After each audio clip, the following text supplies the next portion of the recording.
दोस्तों, क्या आपको पता है कि बिना सीमेंट के ताजमहल कैसे बनाया गया? जबकि आज तक तो बड़ी बड़ी बिल्डिंग्स और पुल वगैरह सीमेंट से ही बनते हैं और सौ सौ सालों तक खड़े रहते हैं, लेकिन ताजमहल तो बिना सीमेंट के बनाया गया है। तो फिर कैसे वो करीब 350 सालों से इतनी मजबूती से खड़ा है? फिर चाहे कितना ही बड़ा भूचाल आ जाए, चाहे कोई भी नेचुरल डिजास्टर हो जाए, ताजमहल वहीं का वहीं खड़ा है। आखिर कैसे? और क्या आपको पता है कि उस समय ताजमहल कितने रुपयों में बनाया गया होगा?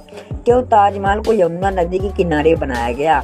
और साथ ही में यह भी आप जानोगे कि क्यों ताजमहल में आज तक लाइट्स नहीं लगाई गई। बस आप वीडियो के लास्ट तक बनी रहिएगा। और यदि आप लोगों ने अभी तक भी वीडियो को लाइक नहीं किया है तो लाइक कर दीजिए, और चैनल को सब्सक्राइब नहीं किए हैं तो सब्सक्राइब करके बेल आइकन को दबाकर ऑल पर सिलेक्ट जरूर कर लीजिएगा। तो चलिए वीडियो को शुरू करते हैं। दोस्तों, हर साल लाखों की संख्या में लोग इस अजूबे को देखने आते हैं। आपको इसकी हिस्ट्री का तो पता ही होगा कि कैसे शाहजहां ने अपनी बेगम मुमताज के लिए इतना बड़ा अजूबा खड़ा कर डाला। उन्होंने अपने प्यार को मुमताज की मौत के बाद एक्सप्रेस किया था। लेकिन दोस्तों, बिना सीमेंट के आखिर इतना बड़ा अजूबा खड़ा कैसे हो गया? जबकि सीमेंट का आविष्कार 1824 में एस्ट्रेडिन नामक एक इंटेलिजेंट इंसान ने किया था, जो कि इंग्लैंड में रहते थे, और इन्होंने ही दुनिया का सबसे पहला सीमेंट का कंपनी बनाया, और जिसका नाम था पोर्टलैंड सीमेंट। और ताजमहल का कंस्ट्रक्शन 1631 में शुरू हुआ था और 1648 में जाकर खत्म हुआ।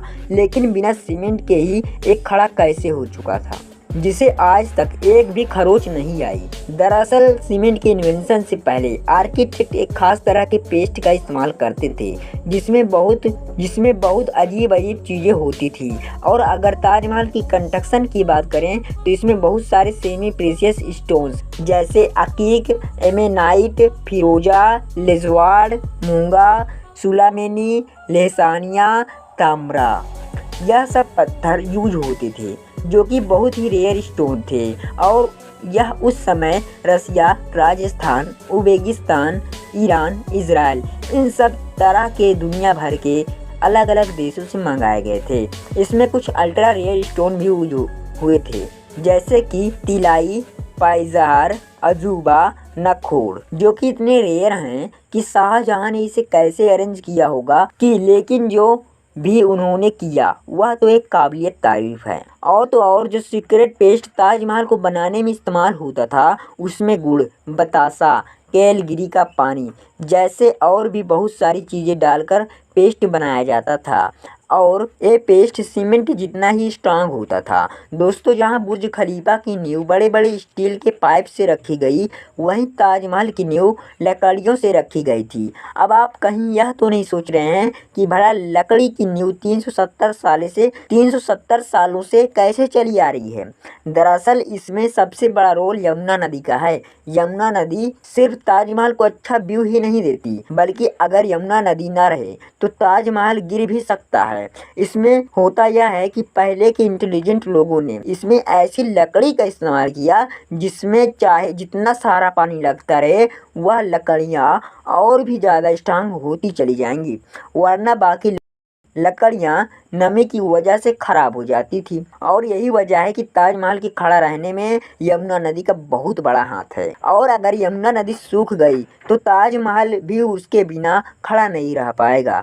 अब दोस्तों, आप लोगों ने देखा होगा ताजमहल के आसपास के चारों मीनार एक दूसरे से परपेंडिकुलर खड़े नहीं हैं। मतलब यह है कि वह स्ट्रेट नहीं खड़े हैं, और ऐसा भी जानबूझकर किया गया था।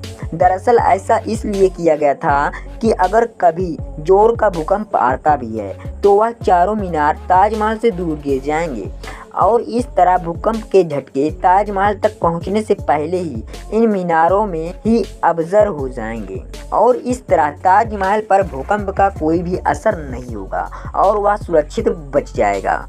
अब दोस्तों, बात करते हैं कि ताजमहल को आखिर उस समय बनाने में कितना खर्चा आया होगा।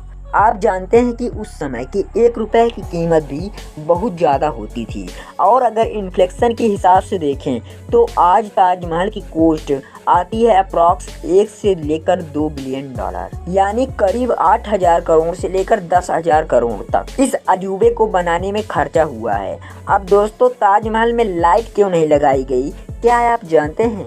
दरअसल ताजमहल का सफ़ेद रंग लाइट को सबसे ज़्यादा रिफ्लेक्ट करता है, इसलिए यदि रात के समय ताजमहल पर लाइट्स लगा दी गई तो ताजमहल के पत्थर लाइट को रिफ्लेक्ट करेंगे और साथ ही में ताजमहल भी काफ़ी ज़्यादा चमकेगा, जिससे आसपास के कीड़े मकोड़े उस पर आकर चिपकेंगे और ताजमहल के पत्थर को भी नुकसान पहुंचाएंगे। और यही वजह है कि आज तक ताजमहल पर लाइट्स नहीं लगाई गई है। दोस्तों, मैं यकीन करूँगा कि आपको ताजमहल से रिलेटेड सभी जानकारियाँ इस वीडियो में मिल गई होगी। यदि आपका कोई भी डाउट है तो आप कमेंट बॉक्स में पूछ सकते हैं।